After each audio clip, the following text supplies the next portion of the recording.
तर महाविकास आघाडीचा आता मराठवाड्यातील जागांचा फॉर्म्युला ठरलेला आहे। तर 8 पैकी 4-3-1 असा फॉर्म्युला जवळपास निश्चित झालाय।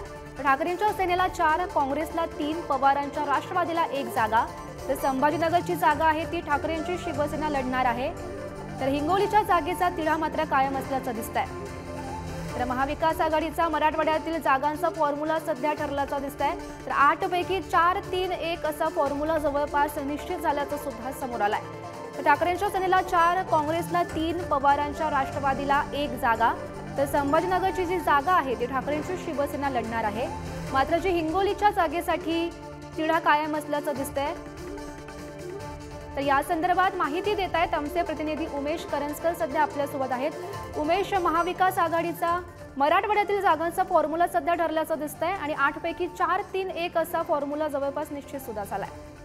जवळपास हा फॉर्म्युला निश्चित झालेला असं समजतंय, कारण आजपर्यंत महाविकास आघाडीच्या महत्त्वाचे जे 3 पक्ष आहेत, राष्ट्रवादी काँग्रेस असेल, शरद पवार गट, यासोबतच ठाकरेंची शिवसेना आणि काँग्रेस या तिन्ही पक्षांमध्ये वाटाघाटीबाबतच्या चर्चा सुरू होत्या।